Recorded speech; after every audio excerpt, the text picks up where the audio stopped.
You guys are asking about Trump.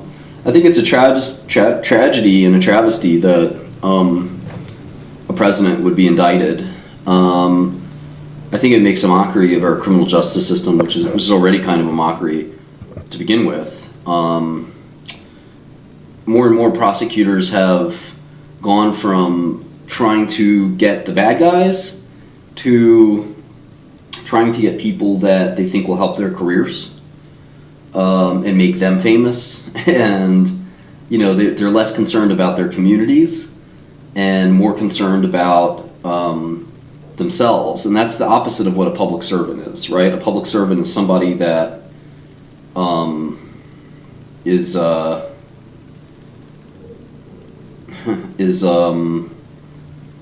is dedicating their lives to helping their community or their country. And the highest public service is, for example, going to the military. But people who do public service as a prosecutor and pick who they're going to charge while they let a lot of other people go for politically expedient reasons, it's really a tragedy. Nobody should be above the law. That's certainly true. But the problem is that that's not the case here. Choosing who's above the law and who isn't, based on certain criteria, is really terrible. And we have a tradition in this country where political stability is important, and charging the president for what's a relatively kind of minor crime is something that I think is,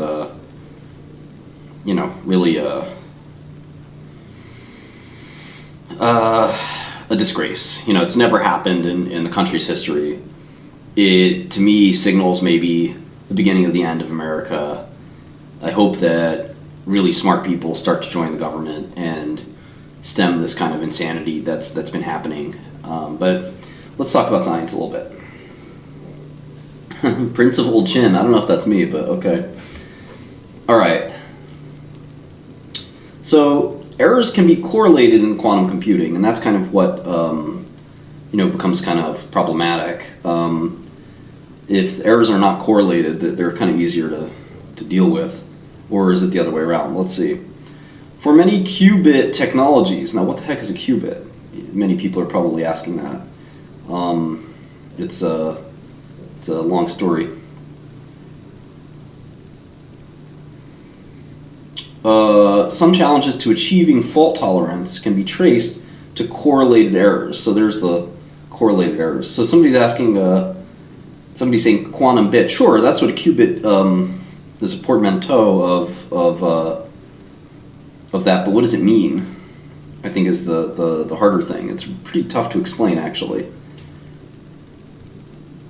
There's a lot of false kind of narratives about what exactly a qubit is. It's funny, somebody's mentioning analog computing. That's actually very close, much closer to what we're talking about. I also like this answer from Yomo, basically a non-bit. A bit is a binary digit, a 0, 1. But a qubit doesn't have that paradigm, right? So, yeah, very, very interesting kind of state storage, in essence, right? So anyway, let's keep going.